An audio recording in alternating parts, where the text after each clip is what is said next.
Good morning students. आज हम हिंदी व्याकरण के अंदर पाठ 10 वचन पढ़ेंगे। वचन का मतलब तो आप सब जानते ही होंगे, शुरू से आप पढ़ते ही आ रहे हैं। वचन क्लास फर्स्ट से ही पढ़ा होगा कि वचन क्या होता है ना। तो वचन क्या है, जैसे मैं यहाँ पर कुछ सेंटेंस लिख रही हूँ तो आप सुनिए। नंबर 1, मछलियां पानी में तैर रही है। ठीक है,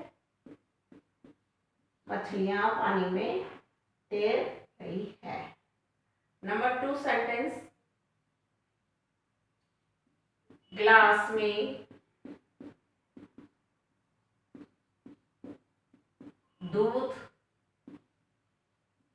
है। ठीक है। नंबर 3, पुस्तक मेज पर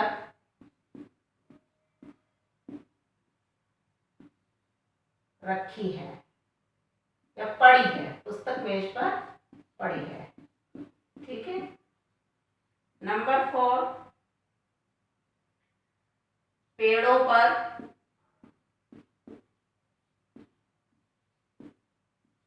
पक्षी बैठे हैं। ठीक है। अब मुझे ये बताओ कि इस सेंटेंस के अंदर, मतलब एक से लगाकर चारों सेंटेंसेस में मुझे संज्ञा शब्द बताइए। तो क्या है? मछलियां, ठीक, गिलास, पुस्तक, मेज, पेड़ों, पक्षी। तो मछलियां, गिलास, पुस्तक, मेज, पेड़ों, पक्षी, ये सब क्या है? संज्ञा शब्द। तो हम क्या कहना चाहते हैं कि कई शब्द ऐसे होते हैं जिससे एक से अधिक पदार्थों का बोध होता है, और कई शब्द ऐसे होते हैं जिससे एक ही पदार्थ का या एक ही वस्तु का बोध होता है। ठीक है। तो अब हम कुल मिला के ये कहना चाहेंगे कि शब्द के जिस रूप से एक या अनेक वस्तुओं का बोध हो उसे हम वचन कहते हैं। शब्द के जिस रूप से एक या फिर अनेक शब्दों का बोध हो उन्हें हम वचन कहते हैं। अब आती है बात वचन के भेद की। ठीक है। अब हम वचन के भेद करते हैं। ठीक है। ये है आपका वचन। ठीक है। अब इसके दो भेद करो। वचन के कितने भेद है? 2। हिंदी में वचन के 2 भेद होते हैं और संस्कृत में वचन के 3 भेद होते हैं। संस्कृत में एक वचन, द्विवचन और बहुवचन, लेकिन हिंदी के अंदर एक वचन और बहुवचन। ठीक है। अब एक वचन के अंदर क्या होता है? एक संख्या का बोध होता है। एक वचन के अंदर आपकी एक संख्या का बोध होता है और बहुवचन के अंदर आपकी अनेक संख्याओं का बोध होता है। तो यहां पर एक वस्तु या फिर संख्या है ना, और बहुवचन के अंदर एक से अनेक, यानी अनेक वस्तुएं या फिर अनेक संख्याओं का, अनेक वस्तुओं का या फिर अनेक संख्याओं का, है ना। वो है आपका बहुवचन। एक संख्या एक वचन, अनेक संख्या या अनेक वस्तुएं बहुवचन। ठीक है।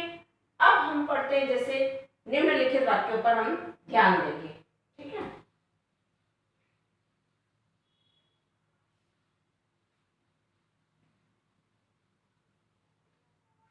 नंबर 1, पहले हम किसको पढ़ेंगे? गायिका गाना गा रही है।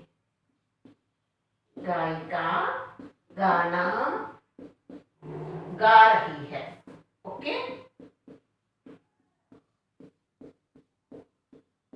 दूसरा सेंटेंस हम लेते हैं, बच्चा रो रहा है।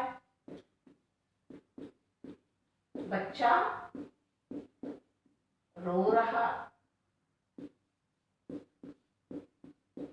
ठीक है। ऐसे हम तीसरा सेंटेंस, मोर नाच रहा है।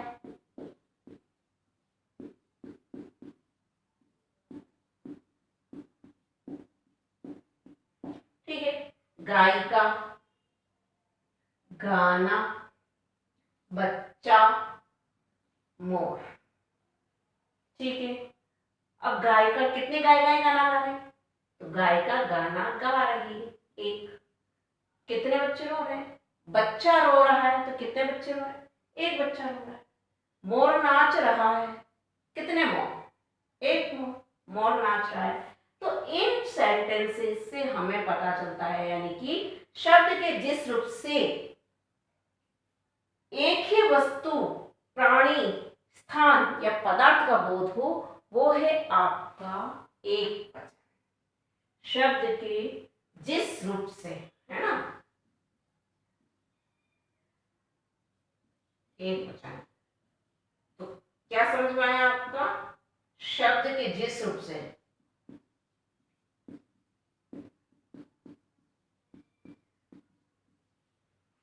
जिस रूप से एक ही वस्तु, एक ही वस्तु, प्राणी, पदार्थ, है ना, आदि का बोध हो,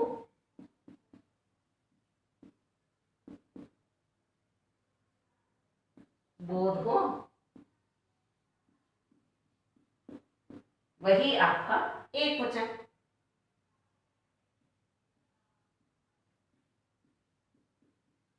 वह आपका एक वचन कहलाता है। ठीक है,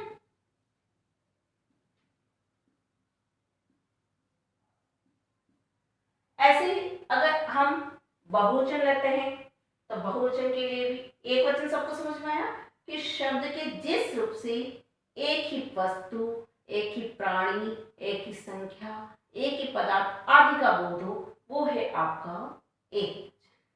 अब हम आगे बढ़ते हैं।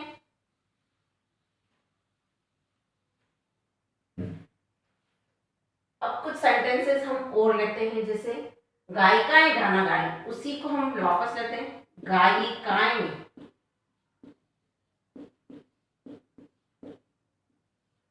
गाना गा रही है।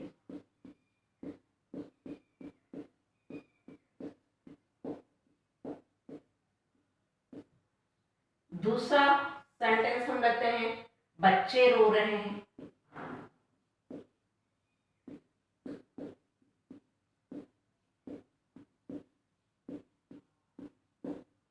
तीसरा सेंटेंस, मोर नाच रहे हैं।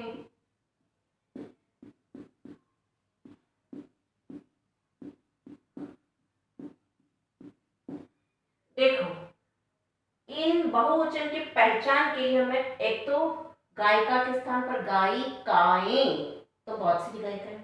फिर इसकी पहचान क्रिया में देखिए, गाना गा रही हैं पे बिंदी। अगर बहुवचन का सेंटेंसेस है तो बहुवचन के सेंटेंस में है पे बिंदी आएगी, एक वचन के सेंटेंस में है पे बिंदी नहीं आएगी।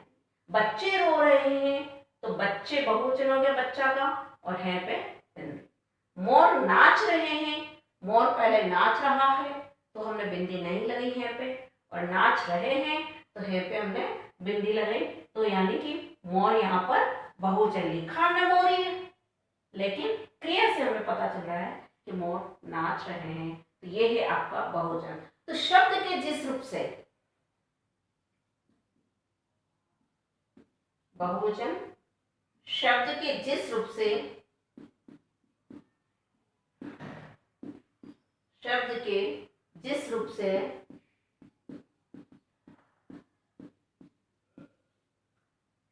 उसके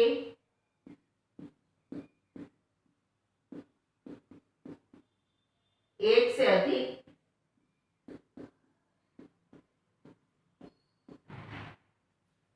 होने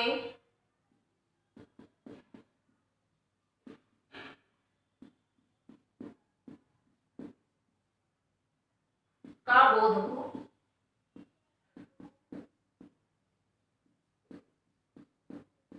क्या कहलाता है? बहुवचन। वह बहुवचन कहलाता है।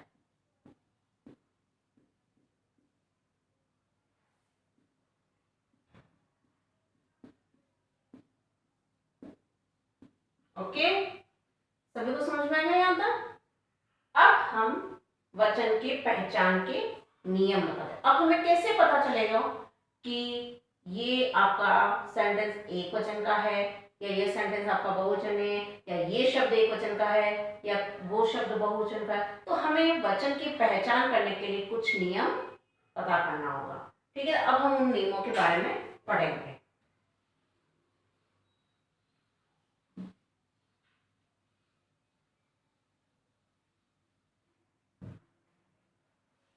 सामान्य रूप से तो क्या होता है, वचन की पहचान के दो रूप होते हैं। ठीक है, एक तो लड़का ताली बजा रहा है और लड़के ताली बजा रहे हैं। ठीक है, अभी मैंने बताया आपका लड़का और यहाँ पर लड़के। सेंटेंस मैंने बोला लड़का ताली बजा रहा है और लड़के ताली बजा रहे हैं। तो इन आपको यहाँ पर क्या दिखा? लड़का का क्या है, संख्या क्या है? एक वचन। फिर लड़का का मैंने लड़के कर दिया तो एक से अधिक हो गया, यहाँ पर क्या हो गया? बहुवचन। दूसरा मैंने आपको बताया, एक तो है लड़का ताली बजा रहा है और एक है, तो दूसरी पहचान है।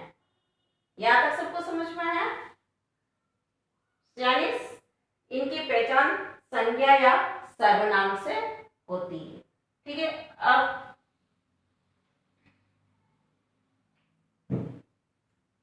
नेक्स्ट, अब आ अंत वाले पुल्लिंग शब्दों में आ को ए करके बहुवचन बनाने का नियम। जैसे सबसे पहले हम लेते हैं घोड़ा। घोड़ा पुल्लिंग शब्द है, पीछे क्या आ रहा है? आ। अब हम आ को किस में बदलेंगे? ए में, तो इसका बहुवचन क्या हो गया? घोड़े। ओके, ऐसे ही आप और ले सकते हैं, बच्चा,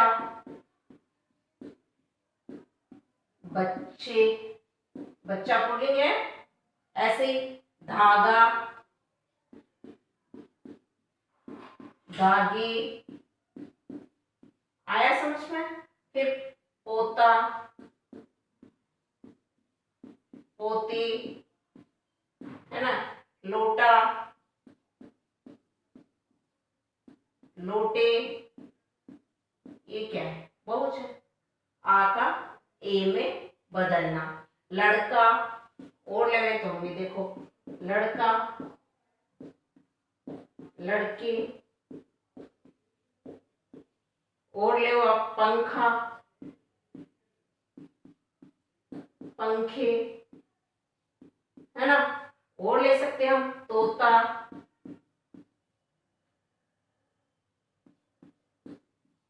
तोते। तो ये क्या है आपका? गधा, गधे। ये आपका आ अंत वाले पुल्लिंग शब्द में आ को ए में बदलना। आया समझ में? दूसरा नियम हम पढ़ते हैं, अ अंत वाले में ऐ लगाकर।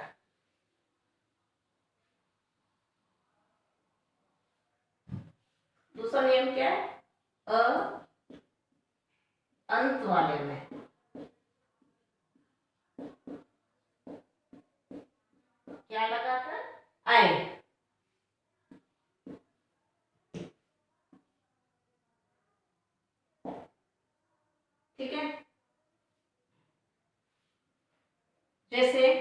देखिए गाय, क्या हो गया, गाये, ऐसे। फिर तस्वीर, तस्वीरें।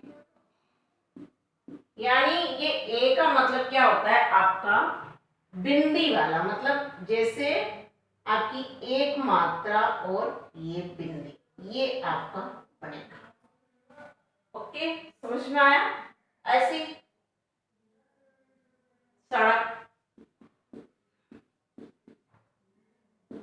सड़कें, ये आपकी बिंदी, सॉरी ये आपकी बिंदी है ना। गायें, तस्वीरें, सड़कें, पुस्तक, पुस्तक का पुस्तकें। हम और उदाहरण ले सकते हैं, ये देखिए नहर, नहरें। तो पीछे क्या आ रहा है आपका, एक की मात्रा और बिंदी। आंख, ये देख लो आप, ये आंख और ये आंखें, क्या आ जाएगा, आंखें। फिर देखो आप, बहन, बहनें। फिर देखिए रात, रातें। या तो हमने अभी कौन कौन से नियम पढ़े थे, एक तो क्या आ रहा है, अंत, आ अंत वाले को ए बनाना, घोड़ा, घोड़े। पुल्लिंग शब्द में आ अंत वाले शब्दों का ए बनाना बहुवचन के। दूसरा हमने पढ़ा अ अंत वाले में ए, यानी ए की मात्रा और बिंदी लगाना। गाय का गायें, तस्वीरें, सड़क सड़कें, पुस्तक पुस्तकें, नहर नहरें, आंख आंखें, बहन बहनें, रात रातें। ठीक है, ये तो हमने दूसरा नियम पढ़ा था, ये नियम नंबर 2 था, है ना। अब हम पढ़ेंगे नियम नंबर 3।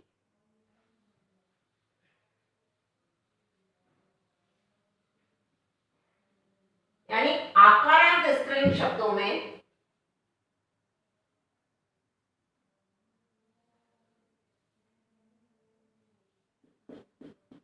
आकारांत, आकारांत मतलब क्या होता है, जिसके अंत में आ की मात्रा, आकारांत स्त्रीलिंग। आपने संस्कृत में पढ़ा होगा आकारांत शब्द कौन से होते हैं, लता, माला, गीता, है ना। आकारांत स्त्रीलिंग शब्दों में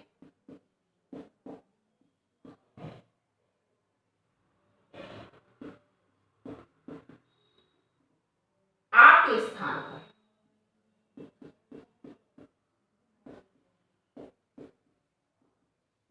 आ के स्थान पर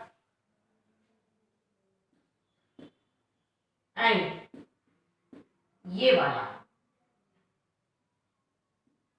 वो आपका एन यानी एक मात्रा और डॉट था, अनुस्वार था। ठीक है, एक की मात्रा और अनुस्वार था, और यहां पर आपका अनुनासिक, आई लगाकर बहुवचन।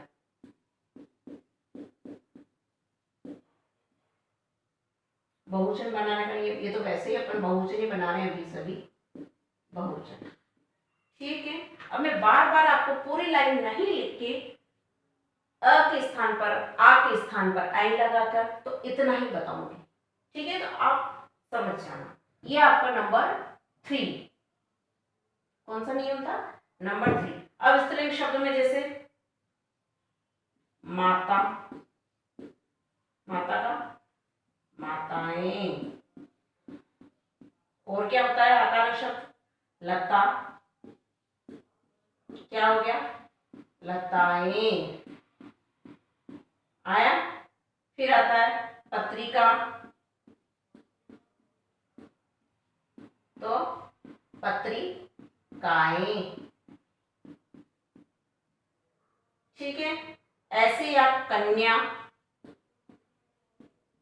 क्या आ जाएगा, कन्याएं। तो इन उदाहरणों से हमें क्या पता चल रहा है, आकारांत स्त्रीलिंग शब्दों में पीछे क्या लग जाएगा, आई। ठीक है, यहां तक सबको समझ में आया। अब हम उदाहरण नंबर 4 पढ़ते हैं। उदाहरण नंबर 4 यानी इकारांत वाला।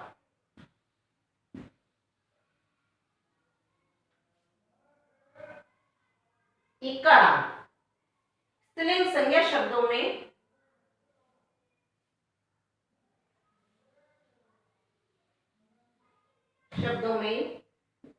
ई और ई बड़ी, ठीक है ना, ई और ई के स्थान पर या लगाकर, स्थान पर या, ठीक है, ई और ई के स्थान पर या लगाकर क्या बनाना है आपको, बहुवचन। क्या आ जाएगा, यस। नंबर फर्स्ट उदाहरण जैसे टोपी, क्या आ जाएगा, टोपी। टोपी पे हम क्या लिखेंगे, टोपियां, है ना। टोपी क्या हो गया आपका, बहुवचन, हमने यहां कर दिया इया, ठीक है। अब आगे आता है आपका जैसे विधि, विधि, विधियां आ गया, विधि का विधियां। फिर आता है आपका रीति, रीति का रीतियां। फिर आता है आपका राशि, राशि का राशियां।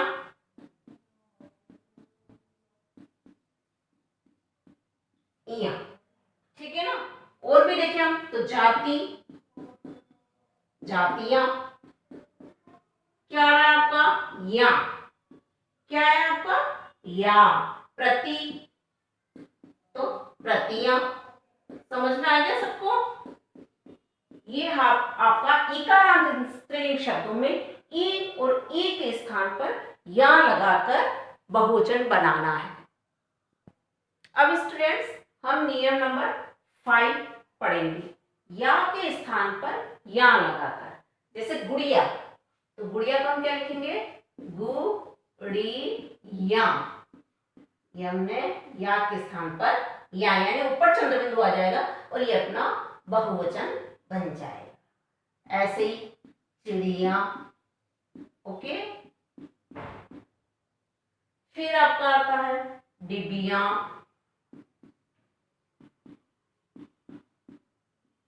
फिर आपका आता है चूहिया,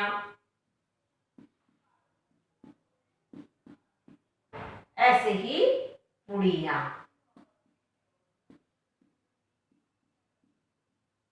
तो हमने कौन सा नियम पढ़ा अभी, या के स्थान पर या, अनुनासिक, ठीक है। ये आपका बहुवचन का नियम, नियम नंबर 5। अब हम नियम नंबर 6 पढ़ेंगे।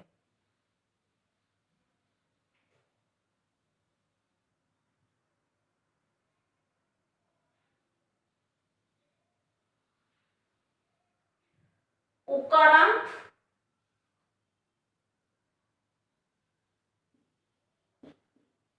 उकारांत, और ये उकारांत भी हो सकता है। उकारांत शब्द संस्कृत में आप बहुत अच्छे से समझते होंगे, जैसे भानु, है ना, तो ये आपका उकारांत शब्द है। साधु आपका उकारांत शब्द आ गया, ठीक है। अब हम इसको उकारांत और उकारांत और औकारांत,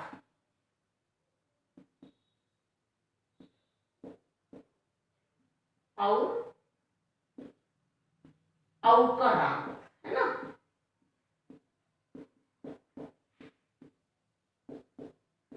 यानी अंत में औ, ठीक है। औकारांत संज्ञा शब्द, ये भी किसमें, स्त्रीलिंग,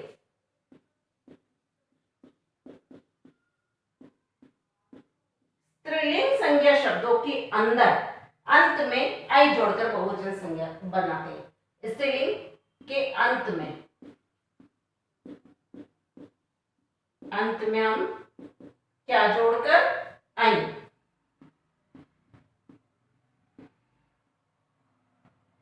ए मतलब अपनी आवाज कहेगी ए के ऊपर चंद्र बिंदु तो ए क्या हो जाएगी ए के रूप में अंत में ए जोड़कर।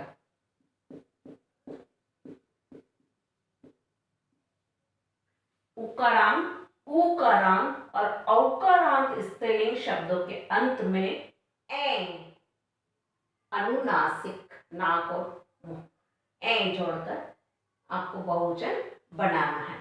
जैसे इसके अंदर भी हम ले लेते हैं, फर्स्ट है धेनु।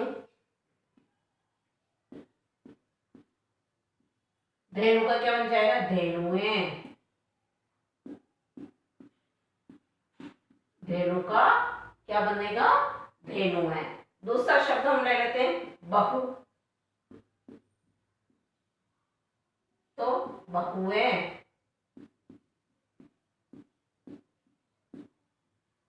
हुआ। फिर आपका आता है वस्तु, ऐसे वस्तुएं। उकारांत भी आ गया, ठीक है, ये आपका आ गया वस्तु छोटा उ, यानी ये उकारांत भी आ गया वस्तुएं। अब हम औकारांत लेते हैं, जैसे गौ। औकारांत में क्या जाएगा गौ, तो इसका क्या आ जाएगा गौए। क्या आ जाएगा गौए। ये आपका हो गया बहुवचन, यानी उकारांत उकारांत और ओकारांत स्त्रीलिंग संज्ञा शब्दों के अंत में ए जोड़कर हम बहुवचन बनाने के लिए, जैसे धेनु धेनुए, बहु बहुएं, वस्तु वस्तुएं, गौ गौएं। यहां तक सबको समझ में आया। अब हम नियम नंबर 7, यानी किसी भी वर्ग दल है ना, वर्ग और दल के आगे कोई भी वर्ग हो, आपका दल हो, है ना, उसके बाद आपका कोई समूह, दल या समूह एक ही बात है, आपका दल या समूह का बोध हो, तो हम क्या करेंगे उसके लिए एक वचन में क्या लगा देंगे। एक वचन में कोई भी मतलब आपका जो वर्ग दल या समूह पूरा दिखाई देता है, तो हम उसके आगे बहुवचन बनाते समय क्या लगा देंगे गण, है ना, वर्ग, वृंद, ये भी लगता है, जन और आदि। कोई भी मतलब एक वचन में आपको पूरा दल दिखा है, तो हम बहुवचन में उसमें गण वर्ग वृंद जन आदि लगा सके, वो लगाकर आपका क्या बन जाएगा बहुवचन। जैसे लगाते हैं हम एक ही ले लेते हैं, यहाँ पर ज्यादा नहीं लेके, यस, जैसे आपका आ जाता है अध्यापक। अध्यापक, तो हम यहाँ पे क्या लिखेंगे अध्यापक गण, अध्यापक गण, है ना। ऐसे शिक्षक, तो शिक्षक में क्या आ जाएगा वर्ग, शिक्षक वर्ग, ठीक है। फिर हम आ जाते हैं वृंद। वृंद के अंदर हम लेते हैं जैसे लेखक, तो लेखक में क्या जाएगा लेखक वृंद, ऐसे भी लिख सकते हो हम, ऐसे भी लिख सकते हैं लेखक वृंद। फिर आ जाता है आपका जन, गुरु, तो गुरुजन। अब देखिए अध्यापक के साथ में गण लगा, शिक्षक के साथ में वर्ग लगा, गुरु के साथ में जन लगा, है वही चीज है, लेकिन बहुवचन बनाने के लिए अलग अलग लगेगा। और पूरा ग्रुप, अध्यापक आपका पूरा ग्रुप दिख रहा है, तो हम उसको ग्रुप को बहुवचन बनाते समय क्या लिखेंगे गण, ठीक है। और कुछ शब्द ऐसे होते हैं जो बहुवचन में बदलते ही नहीं है,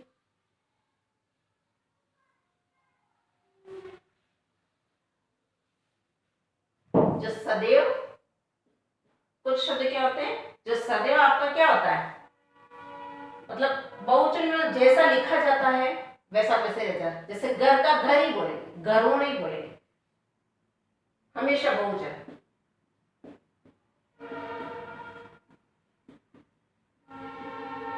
बहुवचन मतलब उसका बहुवचन बदलता ही नहीं है।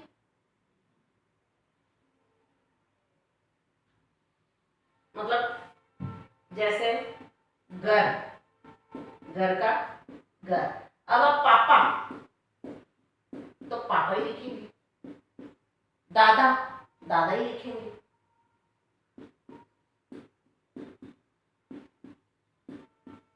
ठीक है। फिर जैसे बंदर, बंदरे या बंदरों ऐसे नहीं लिखेंगे, बंदर का बंदर ही लिखते हैं। इनका हम अलग से बहुवचन नहीं बनता है, जैसा वो एक वचन में है वैसा ही वो बहुवचन में, उनमें कोई चेंजेस नहीं होता है। मूर्ख का मूर्ख ही बोलेंगे। हाँ, अगर कोई पर्सन के साथ हम उसका प्रयोग करना चाहेंगे तो हम लिख सकते हैं कि बंदरों ने, मूर्खों ने, बाकी हम ऐसा नहीं कर सकते। ठीक है, यहां तक सभी को समझ में आया। अब स्टूडेंट्स, वचन संबंधी कुछ अपवाद भी है। ठीक है, हमने नियम तो पढ़े लेकिन वचन संबंधी कुछ अपवाद भी है। जैसे आदर सम्मान के लिए एक वचन के स्थान पर बहुवचन का प्रयोग करना। ठीक है, अब एक वचन जैसे पापा है ना, पिताजी, आपके पिताजी हैं तो अकेले ही हैं, तो आप क्या बोलोगे, पिताजी आ गया, ऐसे बोल सकते हैं क्या? नहीं, हम आदर और सम्मान के लिए हैं तो पिताजी अकेले, लेकिन प्रयोग कैसे करेंगे, बहुवचन में, कि पिताजी आ गए। ऐसे श्री राम वीर थे, श्री राम अकेले, लेकिन हमने बहुवचन में प्रयोग किया इसका कि श्री राम वीर थे।